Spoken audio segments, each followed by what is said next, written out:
મિત્રો એક દિવસ એવો આવશે કે આ મોબાઈલનો ઉપયોગ કરશે ને વધારે પડતો, એ લોકો માટે હોસ્પિટલ ખુલશે.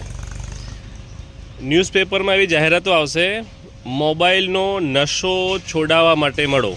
એના એક્સપર્ટ ડૉક્ટરો પણ લગભગ બહુ કમાશે એક જમાનામાં, કેમ કે એની શરૂઆત થઈ ચૂકી છે. નાના બાળકોથી લઈ અને વડીલ લોકો પણ દિવસનો 4 કલાકથી લઈને 20 કલાક સુધીનો સ્ક્રીન ટાઈમ પાછળ સમય ખર્ચે છે. એવું કહીએ કે સમય પોતાનો વેસ્ટ કરે છે. કોઈ પણ વસ્તુની અતિરેક થાય ને, જરૂરિયાત કરતાં વધારે ઉપયોગ થાય ને, તો એને નશો કહેવાય સાથીઓ, એને વ્યસન કહેવાય.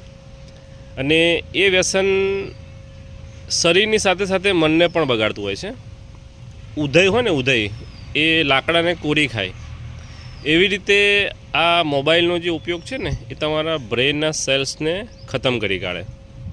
તમારી વિચાર શક્તિ ખતમ થઈ જાય, તમારા મનની અંદર નવા વિચારો આવવાના ઓછા થઈ જાય, જોડે જોડે ક્રિએટિવિટી તમારી ખતમ થઈ જાય.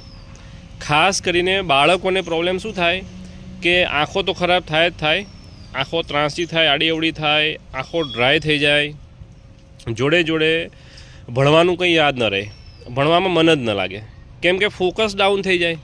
15 સેકન્ડની રીલ જો આમ કરીને હટાવી દેતો હોય, ત્યાં ફોકસ ન કરી શકતો હોય 15 સેકન્ડ સુધી પણ, તો ભણવાનો પોણો કલાકનું લેક્ચર એ કેવી રીતે ફોકસ સાથે ભણી શકે કે સારું ચેપ્ટર વાંચી શકે? તો સ્વાભાવિક છે ને આખું કરિયર ખતમ થઈ જાય.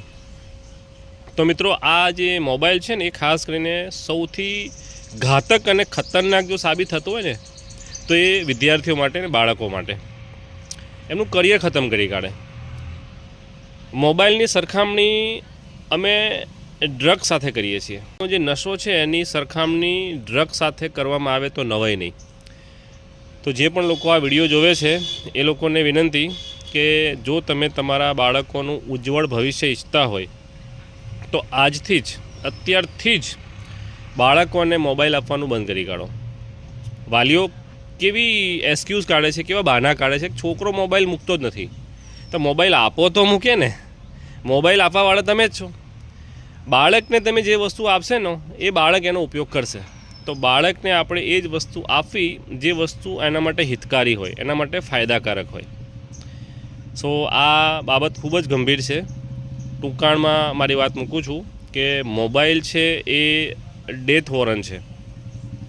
ખતરનાકમાં ખતરનાક ગણાતા નશામાં પહેલો નંબર મોબાઈલનો આવે છે સાથીઓ, તમામ લોકો માટે.